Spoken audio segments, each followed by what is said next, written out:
प्यारे बच्चों, कैसे हैं आप? संस्कृत की कक्षा में आपका स्वागत है। ब्रेन रूट पब्लिकेशन द्वारा प्रकाशित वाणी प्रभा पाठमाला कक्षा 6 के आज हम 18वें अध्याय का अध्ययन करेंगे, जिसका नाम है व्यवहारिक व्याकरण। संस्कृत में और हिंदी में व्याकरण की बहुत आवश्यकता होती है, जिससे हमें नए नए शब्द मिलते हैं और उसके कालों को बताने में हमें आसानी होती है। आज हम पढ़ेंगे पर्यायवाची शब्द। पर्यायवाची शब्द वे होते हैं जो समान अर्थ का बोध कराते हैं। भाषा, ज्ञान, चातुर्य और वैशिष्ट्य की दृष्टि से पर्यायवाची शब्दों का ज्ञान परम आवश्यक है। पर्यायवाची शब्द क्या होते हैं? जो एक ही चीज को अलग अलग नामों से हम पुकार सकते हैं, उसको हम पर्यायवाची शब्द कहते हैं। कि मतलब होता तो एक ही है, लेकिन उसको बुलाने के नए नए नाम होते हैं। जैसे कि चंद्र, चंद्र मतलब चंद्रमा। चंद्रमा को हम शशि, निशाकर, मयंक और रजनीश भी कहते हैं। गणेश, गणेश भगवान हैं। गणेश भगवान के भी अपने कई नाम हैं, जिनमें से कुछ हैं गजानन, लंबोदरः, विनायकः। अग्नि, अग्नि को पावक, अनल, हुताशनः भी कहा जाता है। आकाश, नभ, अंबरम, अंतरिक्षम, अहंकार, द्रप, गर्व, मद, अभिमान। सुरः, देवः, अमरः, असुरारिः। समुद्र, सागर, उदधि, वारिधि और नदीशः। नृपः, नृपः मतलब राजा। राजा को हम भूपति ही यानी कि राजा, राजा भी कहते हैं, भूपति भी कहते हैं, नरेशः भी कहते हैं और महिषः भी कहा जाता है। पक्षी, पक्षी को द्विजः, खगः, विहगः इन नामों से भी पुकारा जाता है। पवन, पवन मतलब हवा। हवा को हम समीर भी कहते हैं। समीरः, वात, अनिल, वायु।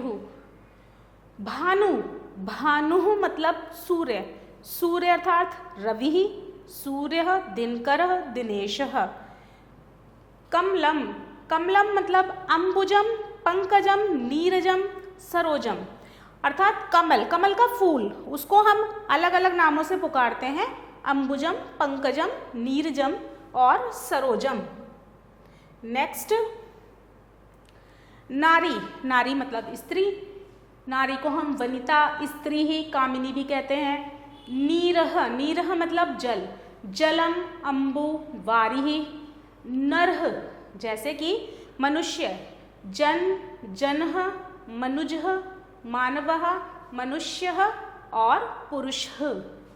धरा, धरा को हम पृथ्वी, वसुधा, भूमि, वसुंधरा भी कहा जाता है। गंगा, गंगा एक नदी है। नदी को हम सुर नदी, गंगा नदी को हम सुर नदी, मंदाकिनी और भागीरथी के नाम से भी जानते हैं। सुधा, सुधा माने अमृत। सोम, अमृत, पीयूषः और अमीय। सदनम, सदनम को हम ग्रहम, सदन, घर, ग्रहम, आल्य, भवनम, निकेतनम भी कहते हैं। सुतः, सुतः मतलब पुत्र, पुत्र, तनः, आत्मजः। सुता यानी कि पुत्री, पुत्री अर्थात आत्मजा और तनया। रात्रि, रात्रि को हम निशा, रजनी, यामिनी के नाम से भी जानते हैं। भ्रमर, भ्रमर मतलब भवरा। मधुकरा, अलिः, मधुपः। दुखम, कष्टम, कलेशः, वेदना और पीड़ा। नेक्स्ट है पृथ्वी। पृथ्वी को धरा, भूमि, भू, धारिणी भी कहा जाता है। मृगः मतलब हिरण। पशवः, जंतवः और चतुष्पादः जिसके 4 पैर होते हैं, उन्हें मृग भी कहा जाता है। विधाता, विधाता अर्थात ईश्वर। ईश्वरः जगदीशः जगतकर्ता। पर्वतः यानी कि पहाड़। पहाड़ को हम गिरि, नग, अचल और शैल भी कहते हैं। विद्यार्थी मतलब छात्र या स्टूडेंट। छात्रः, विषय, शिष्यः, शिक्षार्थी, विद्याव्यासिनी सृष्टि ही जगत, रचना, प्रकृति। गंगा, गंगा को हम भागीरथी, जाह्नवी और हिमपुत्री भी कहते हैं। रिपुहु, रिपुहु माने होता है शत्रु, बैरी। प्रतिपक्षी, द्वंद्व करने वाला। चक्षुहु यानी कि हमारी आंखें। नेत्रम, अक्षि, नयनम। वनम, वनम मतलब वन यानी कि जंगल। जंगल को हम अरण्य भी कहते हैं, विपिन भी कहते हैं और अटवी भी कहते हैं। माता, माता को अम्बा, जननी, अंबिका भी कहा जाता है। प्राणी, जीवन, सत्वः, जीवधारी। मेघ, मेघ मतलब बादल।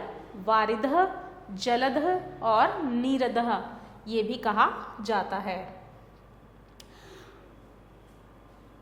अब हम पढ़ेंगे अव्यय शब्द।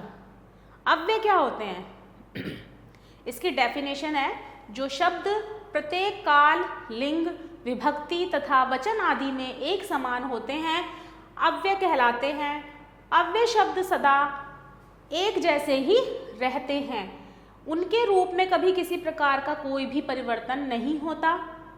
प्रस्तुत पाठ में कुछ प्रमुख अव्यय शब्द उनके अर्थ व वाक्य प्रयोग के साथ दिए जा रहे हैं। अव्यय शब्द वह है जहाँ पे कुछ भी काल हो, यानी कि कोई भी काल है, जैसे कि प्रेजेंट, पास्ट और फ्यूचर। कोई भी लिंग है, यानी कि कोई, चाहे वो लड़का हो चाहे कोई लड़की हो। विभक्ति, विभक्ति मीन्स कोई भी वचन हो, यानी कि हम एक के बारे में बात कर रहे हो, दो के बारे में बात कर रहे हैं या तीन के बारे में या उससे ज़्यादा के बारे में बात कर रहे हैं, तो उनको जो है हम लोग यहाँ पर ये जो शब्द हैं बदलते नहीं हैं, वो एज इट इज़ रहते हैं और उनका प्रयोग हम कैसे करते हैं वो जानते हैं। अव्यय, अव्यय शब्द में पहला है अध। अध का अर्थ होता है आज। अब हम इसे प्रयोग करेंगे। अध सोमवासरः अस्ति, आज सोमवार है। हे बीता हुआ कल, हे रविवासरः आसीत्, कल रविवार था। श्वः आने वाला कल, श्वः अहं गृहं गच्छामि, मैं कल घर जाऊंगा। प्रातः सुबह को, सूर्यः प्रातः उदेति, सूर्य सुबह निकलता है। सायं, सायं अर्थात शाम को, सूर्यः सायं अस्तमेति, सूर्य शाम को अस्त होता है। अत्र अर्थात यहाँ, यहाँ अर्थात अत्र तिष्ठ, यहाँ बैठो। तत्र वहाँ, तत्र किमर्थ गच्छसि, तुम वहाँ क्यों जाते हो। सर्वत्र सब जगह, ईश्वरः सर्वत्र व्यापत, अर्थात ईश्वर सब जगह व्याप्त है। अन्यत्र दूसरी जगह, अहम अन्यत्र गच्छामि, मैं दूसरी जगह जाता हूँ। कुत्र कहाँ, त्वं कुत्र गच्छसि, तुम कहाँ जाते हो। अपि अर्थात भी, अहम अपि गच्छामि, मैं भी जाता हूँ। न अर्थात नहीं, बालकः न पठति, बालक नहीं पढ़ता है। यदा अर्थात जब, यदा ज्ञानम प्राप्यते, जब ज्ञान प्राप्त किया जाता है। तदा तब, तदा मुक्ति भवति, तब मुक्ति होती है। कथम क्यों, रामः वनम कथम गतः, अर्थात राम वन क्यों गए थे। कदा अर्थात कब, त्वं कदा पठसि, तुम कब पढ़ते हो। कुतः कहाँ से, श्यामः कुतः आगतः, श्याम कहाँ से आता है। सदा हमेशा, सदा सत्यम वद, सदा सत्य बोलो। अधत्वे आजकल, अधत्वे जनः मंदिरम न गच्छन्ति, अर्थात आजकल लोग मंदिर नहीं जाते हैं। सहसा अचानक, सह सहसा अगच्छत, वह अचानक चला गया। पुरा पहले, पुरा एकः नृप आसीत्, प्राचीन काल में एक नृप अर्थात एक राजा था। अधुना अब, अधुना प्रातः कालः जातः, आज सुबह हो गई है। अधूना माने अब, अधूना प्रातः काल है जाते हैं, अर्थात अब सुबह हो गई है। सततम लगातार, सततम माने लगातार। सह सततम स्वपिति, वह निरंतर सोता है। स्वपिति का मतलब होता है सोना। अलम बस, अलम कोलाहलेन, कोलाहलेन अर्थात शोर करना। अलम कोलाहलेन मतलब शोर मत करो। अब हम करेंगे क्वेश्चन आंसर।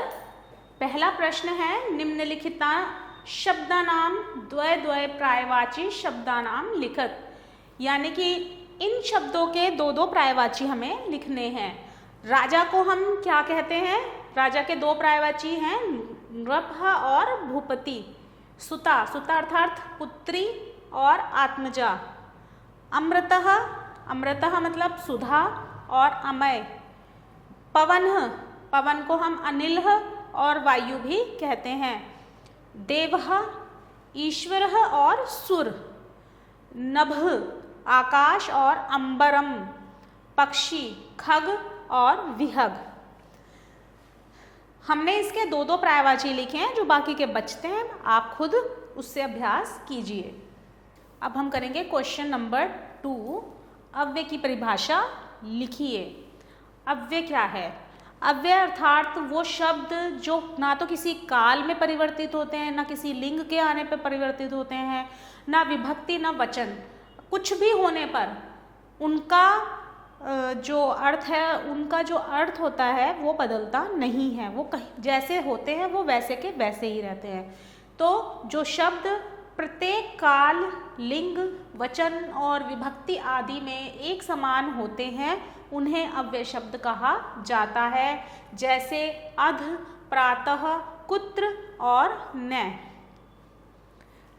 अगला क्वेश्चन है क्वेश्चन नंबर 3। रिक्त स्थानानि अधोलिखित अव्ययों का अर्थ लिखकर संस्कृत में वाक्य प्रयोग कीजिए। अव्यय कुत्र, कुत्र का अर्थ है कहाँ। कहाँ का हम जब वाक्य प्रयोग करते हैं, त्वम कुत्र गच्छसि, तुम कहाँ जाते हो। नेक्स्ट है यदा, यदा अर्थात जब। यदा ज्ञानम प्राप्यते, जब ज्ञान प्राप्त होता है। कुतः कहाँ से। श्यामः कुतः आगतः अर्थात श्याम कहाँ से आता है। सर्वत्र सब जगह। ईश्वरः सर्वत्र व्यापत अर्थात ईश्वर सब जगह व्याप्त है। न अर्थात नहीं, नहीं बालकः न पठति, बालक पढ़ते नहीं हैं। अब हम करेंगे क्वेश्चन नंबर 4। कोष्टकेषु समुचित शब्दान चित्वा रिक्त स्थानानि पूरयन्त, अर्थात कोष्टक में उचित शब्दों का चयन करके रिक्त स्थानों की पूर्ति कीजिए। क अहम तदा स्नानं करोमि। त्वं कुतः आगच्छसि। ग प्रातः भास्करः उदेति यदा कमलं विकसति।